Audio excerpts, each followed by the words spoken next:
Hello dear friends, तो मैं हूँ आरती। संस्कृति आईएएस यूट्यूब चैनल पे आप सभी का स्वागत है। मैं हाजिर हूँ एक नए विषय को लेकर के। आज हम बात करने वाले हैं भारत में हुए पहले भ्रूण दान के बारे में। आई होप आप सभी जो है परिचित होंगे भ्रूण क्या होता है। तो एक बच्चे के बनने की प्रक्रिया होती है जब तक वो जो है जन्म नहीं ले लेता है। भ्रूण को दान करना एक तरीके से अपने आप में बहुत संवेदनशील मामला है। अब वो पहले पढ़ेंगे हम यहाँ पर कि मामला क्या है, चर्चा में कहाँ से और ऐसा कौन सा दंपति है जिसने अपना ही भ्रूण जो है दान में दे दिया है। तो क्या लिखा है जो है स्टेम सेल रिसर्च। हम सबको पता है कि अभी तक जो है स्टेम सेल रिसर्च पर जो हम तब स्टेम सेल वाले इलाके में बहुत सारी रिसर्च वगैरह हुई है, लेकिन भ्रूण पर रिसर्च करने से संबंधित जो कह सकते हैं अधिकारों की बात करें तो सरकार या बहुत सारे संस्थान जो है परमिशन नहीं देते हैं, क्योंकि भ्रूण को जो है मृत मानेंगे या जीवित मानेंगे इसको लेकर बहुत ज़्यादा एक तरीके से मतभेद रहता है कि इस पर जो है एक तरीके से मानव पर हम रिसर्च कर रहे हैं, ऐसे बच्चे पर रिसर्च कर रहे हैं जो कि पूरा डेवलप भी नहीं हुआ है, इसलिए जो इस प्रकार की चीज़ें नहीं हो पा रही थी अब शायद हो पाएंगी। देखिए क्या लिखा है, दिल्ली स्थित एम्स ने पहली बार जो है भ्रूण दान प्राप्ति की है। 32 वर्षीय वंदना जैन का 5वें महीने में गर्भपात हो गया, तो मिसकैरेज हो गया था, जिसकी वजह से ये जो बच्चा है या भ्रूण है इसको दान में दे दिया गया। तो सोचिए ऐसी कंडीशन पे जब परिवार जो है कितना दुखी होगा, वो माता भी कितनी दुखी होगी, लेकिन इसके बावजूद भी रिसर्च वगैरह आगे बढ़ पाए, देश के कल्याण के लिए इन्होंने अपना भ्रूण जो है दान दे दिया। अब एक समिति है जो बहुत महत्वपूर्ण है, दधीची देहदान समिति।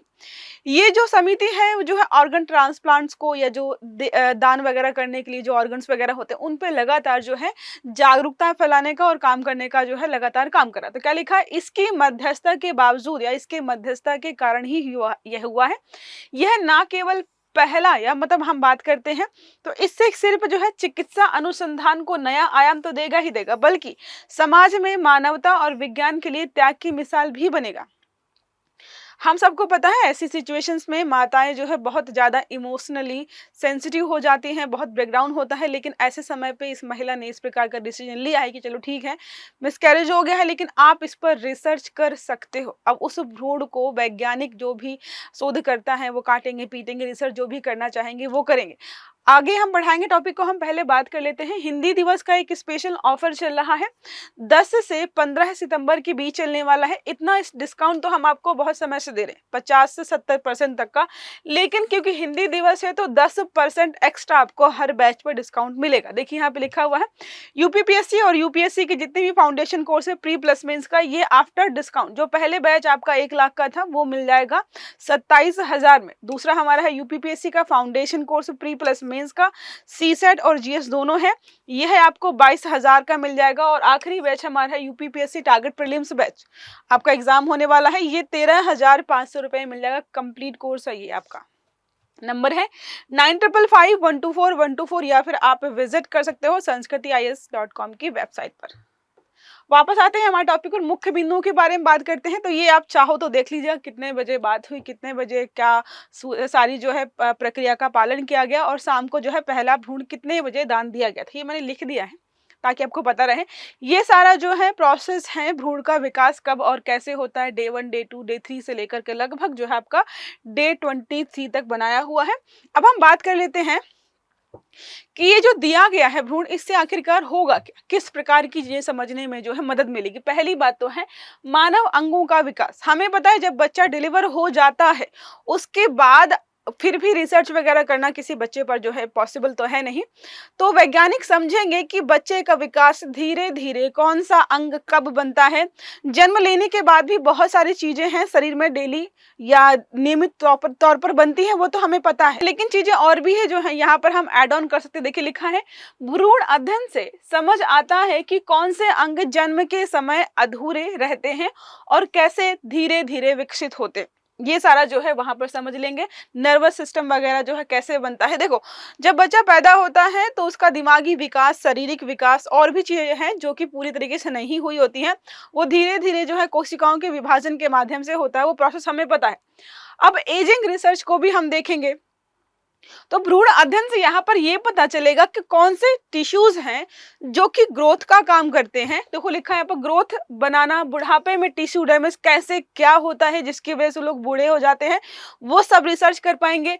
पीडियाट्रिक जो है एनेस्थीसिया के बारे में पढ़ पाएंगे। अब बच्चे को एनेस्थीसिया देना अपने आप में बहुत ज्यादा संवेदनशील और खतरनाक होता है, क्योंकि नहीं पता होता है कि कब और कैसे क्या करना है। तो क्या लिखा है, बच्चों को सुरक्षित दवा देने हेतु यह जानना कि कौन सी उम्र में कौन सा अंग कितना विकसित है। फिर है कैंसर व फार्माकोलॉजी रिसर्च वगैरह में भी मदद मिलेगी। तो भ्रूण कोशिकाओं को वृद्धि व दवाओं का प्रभाव समझना, ये सारे जो हैं कह सकते हैं फायदे होंगे रिसर्चर्स को, वैज्ञानिकों को समझने में कि कौन सी चीज कैसे काम करती है, क्योंकि उनको पहला भ्रूण मिल चुका है।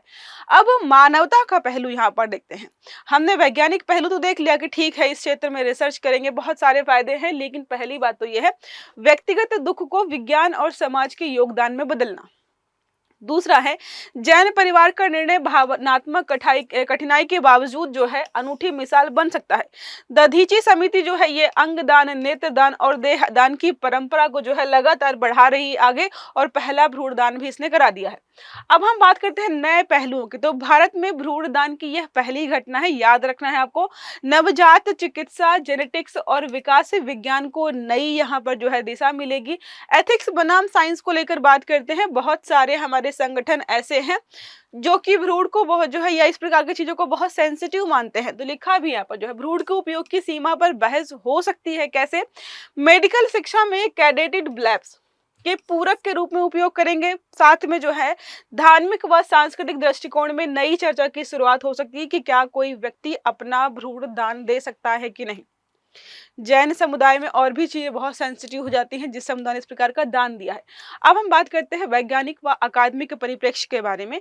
तो एम्ब्रियोलॉजी जिसमें है मानव विकास को समझने का प्रमुख आधार यही होता है, वहीं से स्टार्ट करते हैं सारी चीजों को समझने का।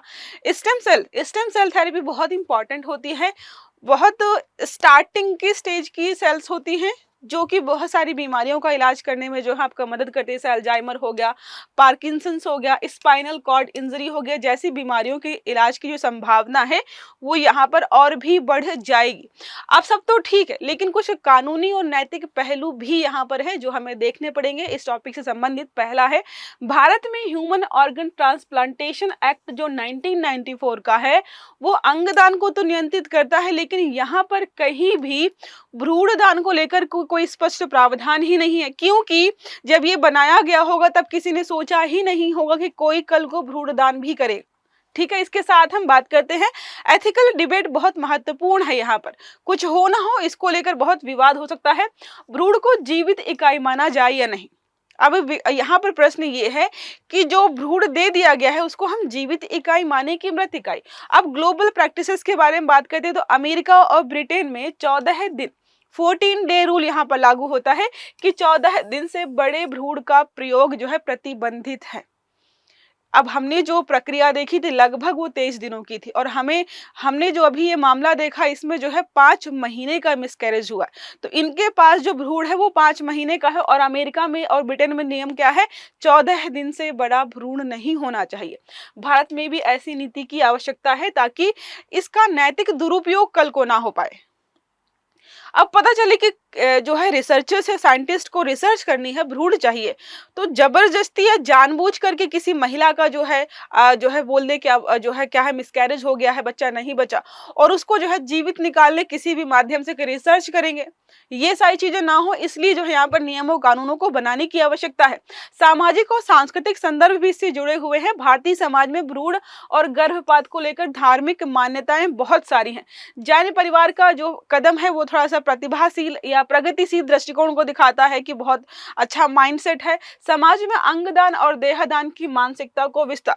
हमारे भारत में ऐसा है कि मरने के बावजूद भी अगर आप बोलेंगे कि इसके लंग्स दे दो, इसकी आंखें दे दो, अगर वो वेंटिलेटर पर है, बिल्कुल 5 मिनट में मरने वाला है, लोग फिर भी नहीं देते हैं, क्योंकि वो अपनों के प्रति इतना जो है भावनात्मक रूप से जुड़े हुए होते हैं। कई बार मैंने ऐसे भी मामले देखे हैं कि लोग पोस्टमार्टम भी नहीं कराते हैं। क्योंकि वो पोस्टमार्टम के बाद जो बॉडी आती है बहुत कटी-फिटी होती है, वो देखकर जो है घरवालों को या अपने परिजनों को दुःख होता है। तो ऐसे में सोचिए कोई जो है बॉडी पार्ट्स डोनेट कर पाए, ये भी यहाँ पर समस्या है। अब नीतिगत व संस्थागत महत्व को देखें तो एम्स की पहल के बाद अन्य मेडिकल संस्थान भी आगे आ सकते हैं। वो भी इसी प्रकार की प्रैक्टिसेस करना चाहेंगे। आईसीएमआर और स्वास्थ्य मंत्रालय को भ्रूण दान व रिसर्च के लिए नीति निर्देश तय करने होंगे ताकि इनका दुरुपयोग ना हो। बायोएथिक्स कमिटीज की भूमिका को और मजबूत करना होगा ताकि इनका दुरुपयोग ना हो। सबको यहाँ पर जो है आपको थोड़ा सा मजबूत करना पड़ेगा ताकि कल को कोई समस्या खड़ी ना हो जाए। मैंने कल एक रिपोर्ट देखी थी, रिपोर्ट क्या देखी थी, कोई इन्फ्लुएंसर्स थे और वो जो है दिल्ली के बहुत सारे इलाकों में जो है अलग-अलग प्रकार के रिसर्च कर रहे थे। उन्होंने बोला था लगभग पिछले 8 महीनों में 8000 से ज़्यादा है लोग दिल्ली से गायब हुए हैं। अब हमें पता है इस प्रकार की जो भी मिसिंग रिपोर्ट्स कई बार होती है, नहीं होती हैं, और मिसिंग पर्सन का इस्तेमाल जो है ऑर्गन ट्रैफिकिंग वगैरह के लिए किया जाता है। ठीक है, ये ऐसे मैंने एक्स्ट्रा फैक्ट बता दिया है। तो अमेरिका, यूरोप, चीन और भारत अलग अलग बता दिया है। अमेरिका में बता ही दिया है, एम्ब्रायोनिक जो है स्टेम सेल रिसर्च वगैरह पे बड़े पैमाने पर काम हो रहा है। यूरोप में कहीं कहीं पर हो रहा है, कहीं पर प्रतिबंधित है। चीन बात करें तो तेजी से बढ़ता क्षेत्र है, कई ब्रेक थ्रू जो है इनोवेशंस इन्होंने कर रखे हैं क्योंकि नैतिक मूल्यों को कम ही मानते हैं शायद।